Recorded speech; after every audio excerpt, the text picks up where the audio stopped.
সবাইকে স্বাগত জানাচ্ছি বিডি দর্পণে। আপনাদের সাথে আছি আমি সুস্মিতা দাস। বাংলাদেশের রাজনীতি আবারও এক চৌরাস্তার মুখে এসে দাঁড়িয়েছে, যেখানে গণতন্ত্র, সংবিধান সংস্কার এবং নির্বাচন প্রক্রিয়া নিয়ে নতুন বিতর্ক তৈরি হয়েছে। জাতীয় ঐক্যমত কমিশন সম্প্রতি সরকারকে যে জুলাই জাতীয় সনদ বাস্তবায়ন আদেশ 2025 সুপারিশ করেছে, তা উদ্দেশ্যে যতটা ঐক্য প্রতিষ্ঠার, বাস্তবে ততটাই বিভাজনের ইঙ্গিত বহন করছে। একদিকে বিএনপি দাবি করছে জাতীয় নির্বাচন এবং গণভোট একই দিনে করতে হবে, অন্যদিকে জামায়াতে ইসলামী বলছে নভেম্বরে আলাদা গণভোট হতে হবে, আর জাতীয় নাগরিক পার্টি চায় নির্বাচনের আগে গণভোট অনুষ্ঠিত হোক। এই অবস্থানগুলোর পার্থক্য শুধু রাজনৈতিক কৌশল নয়, বরং তা বাংলাদেশের ভবিষ্যৎ সাংবিধানিক কাঠামো, নির্বাচনী পদ্ধতি এবং রাষ্ট্র ক্ষমতার ভারসাম্যকে প্রভাবিত করতে পারে। জুলাই জাতীয় সনদের পটভূমি ফিরে দেখা প্রয়োজন। 2024 সালের গণঅভ্যুত্থানের পর দেশে রাজনৈতিক স্থিতিশীলতা ফিরিয়ে আনার অঙ্গীকারে দলগুলো মিলে একটি জাতীয় সনদে স্বাক্ষর করেছিল। উদ্দেশ্য ছিল সংবিধান সংস্কারের মাধ্যমে ক্ষমতার ভারসাম্য প্রতিষ্ঠা করা, সংসদে 2 কক্ষ ব্যবস্থা চালু করা এবং অন্তর্বর্তী সরকারের অধীনে নির্বাচনের রূপরেখা নির্ধারণ করা। কিন্তু সনদে অংশ নেওয়া অধিকাংশ দলই কিছু না কিছু ভিন্ন মত যুক্ত করেছিল, যা কমিশনের চূড়ান্ত প্রতিবেদনে উধাও হয়ে গেছে। ফলে জন্ম নিয়েছে নতুন অনাস্থা। কমিশনের চূড়ান্ত সুপারিশে এমন কিছু প্রস্তাব যোগ হয়েছে যেগুলো আগে আলোচিতই হয়নি, যেমন সংবিধান সংস্কার পরিষদ গঠন এবং 270 দিনের মধ্যে সংস্কার সম্পন্ন না হলে অটো অনুমোদন এর ধারা।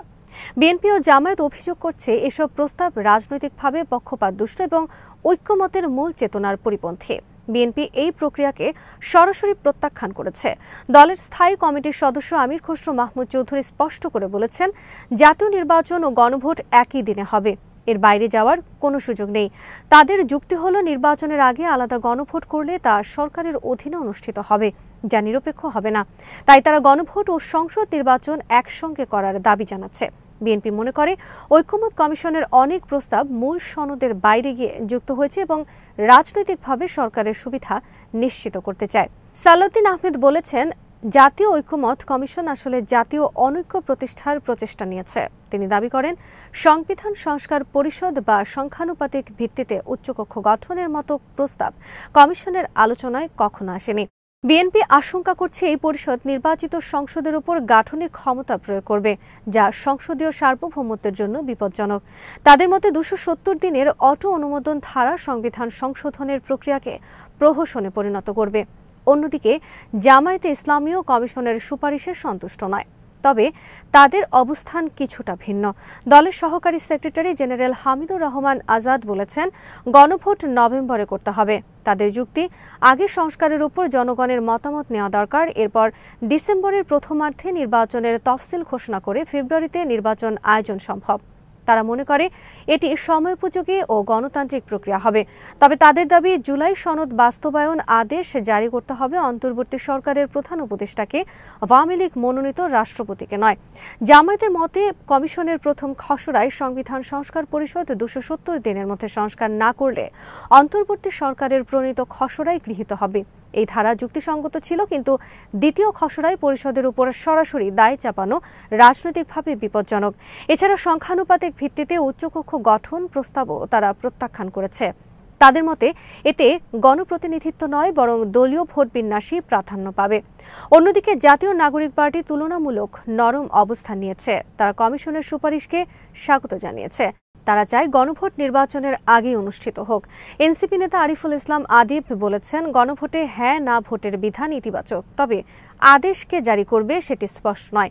এনসিপি মনে করে নির্বাচনের আগে গণভোট হলে জনগণের মতামত দলীয় প্রভাবমুক্তভাবে প্রতিফলিত হবে। তারা নোট অফ ডিসেন্ট কার্যকর না রাখাকে ইতিবাচক হিসেবে দেখছে, কারণ এতে বিভক্তি মতের বদলে একটি ঐক্যবদ্ধ সিদ্ধান্ত বাস্তবায়নের সুযোগ তৈরি হবে। তবে তারা স্বীকার করেছে যে কিছু ভাষাগত অস্পষ্টতা আছে, যা পর্যালোচনার পর চূড়ান্ত অবস্থান নির্ধারণ করা হবে।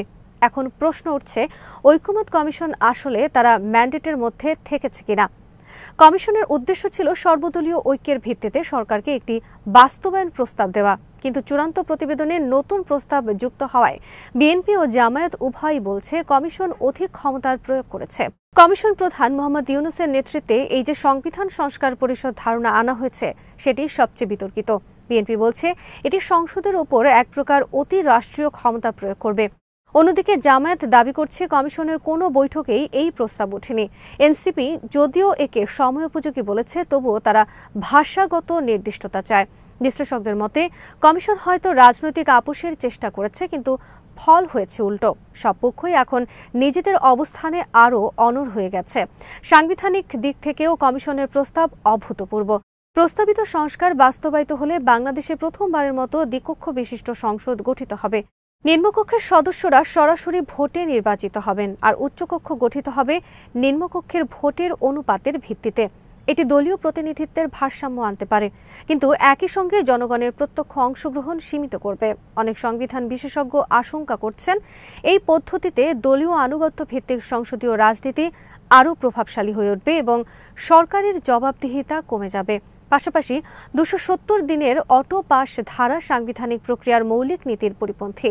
সংবিধান সংশোধন একটি সংসদীয় অনুমোদন নির্ভর প্রক্রিয়া, সেখানে স্বয়ংক্রিয় গৃহীত হওয়া সংবিধানের মর্যাদা ক্ষুণ্ণ করবে। গণভোটের সময়সূচি এখন পুরো রাজনৈতিক অঙ্গনের প্রধান বিতর্কে পরিণত হয়েছে। বিএনপি চায় এটি নির্বাচনের দিনেই হোক, জামায়াত বলছে নভেম্বরে করতে হবে, আর এনসিপি চায় নির্বাচনের আগে নিরপেক্ষভাবে। সরকার এখন পর্যন্ত আনুষ্ঠানিক অবস্থান জানায়নি, কিন্তু কমিশনের সুপারিশ অনুযায়ী আদেশ জারির পর থেকে নির্বাচন পর্যন্ত যে কোনো সময় গণভোট হতে পারে। মানে সময় নির্ধারণের পূর্ণ ক্ষমতা সরকারের হাতে। বিএনপি ও জামায়াত দুদলই এই বিধানকে রাজনৈতিক সুবিধা নেওয়ার সুযোগ হিসেবে দেখছে। যদি অবস্থানগুলো অপরিবর্তিত থাকে, তাহলে আগামী মাসগুলোতে বাংলাদেশ 3টি রাজনৈতিক শিবিরে বিভক্ত হয়ে পড়বে। একদিকে বিএনপি ও এর মিত্ররা যারা একদিনে ভোট চায়, অন্যদিকে জামায়াত যারা নভেম্বরে গণভোটের দাবি করছে, আর তৃতীয় দিকে এনসিপি ও ক্ষুদ্র দলগুলো যারা নির্বাচনের আগেই ভোট চায় কিন্তু সরকারের নিরপেক্ষ ভূমিকায় আস্থা রাখতে চায়। এতে করে জাতীয় ঐক্যমত কমিশন নামের সংস্থাটি কার্যত বিরোধ কমিশনে পরিণত হওয়ার ঝুঁকিতে পড়েছে। বিশ্লেষকরা বলছেন, সরকার যদি একতরফাভাবে গণভোটের তারিখ ঘোষণা করে, বিরোধীরা তা বর্জন করতে পারে, ফলে সনদের বৈধতা প্রশ্নবিদ্ধ হবে। আবার যদি সরকার বিলম্ব করে, তাহলে সংস্কার প্রক্রিয়া থমকে যাবে এবং নির্বাচনের সময়সূচিও অনিশ্চিত হয়ে পড়বে। এই পরিস্থিতি থেকে উত্তরণের একমাত্র পথ রাজনৈতিক সংলাপ। প্রথমত গণভোটের সময় ও তত্ত্বাবধানের দায়িত্ব নিয়ে একটি সর্বদলীয় ঐক্য দরকার। দ্বিতীয়ত সংবিধান সংস্কার পরিষদ গঠনের আগে সকল দলের লিখিত সম্মতি নিতে হবে। তৃতীয়ত নোট অফ ডিসেন্ট পুনরায় অন্তর্ভুক্ত করতে হবে, যাতে সনদের গণতান্ত্রিক বৈধতা অক্ষুণ্ণ থাকে।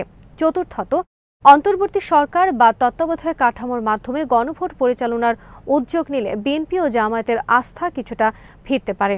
সবশেষে বলা যায়, বাংলাদেশের রাজনৈতিক ইতিহাসে সংবিধান সংশোধনের প্রতিটি প্রয়াসই শেষ পর্যন্ত অনাস্থা ও বিভাজনের মুখে পড়েছে। জুলাই জাতীয় সনদ তার ব্যতিক্রম নয়। একদিকে সরকার ও মধ্যপন্থী দলগুলো একে সংস্কারের অগ্রযাত্রা বলছে, অন্যদিকে বিরোধীরা একে গণতন্ত্রের মুখোশে ক্ষমতা রক্ষার কৌশল হিসেবে দেখছে। এই দ্বন্দ্বের কেন্দ্রে একটি প্রশ্নই ঘুরে ফিরে আসছে, গণভোট কে করবে, কবে করবে, কিভাবে করবে? এই প্রশ্নের উত্তরই নির্ধারণ করবে বাংলাদেশের আগামী নির্বাচন ও সাংবিধানিক ভবিষ্যৎ। যদি রাজনৈতিক নেতৃত্ব সংলাপ ও সমঝোতার পথ বেছে নেয়, তবে জুলাই সনদ হতে পারে নতুন গণতন্ত্রের ভিত্তি। আর যদি অনমনীয়তা ও সন্দেহের রাজনীতি চলতে থাকে, তবে জাতীয় ঐক্যমত কমিশন ইতিহাসে স্থান পাবে অনৈক্যের সূচনা হিসেবেই। আজ এখানেই শেষ করছি। সবাই ভালো থাকুন, সুস্থ থাকুন, আর দেখতে থাকুন বিডি দর্পণ। চ্যানেলটি ভালো লাগলে সাবস্ক্রাইব করুন, সংযুক্ত থাকুন আমাদের ফেসবুক পেজে।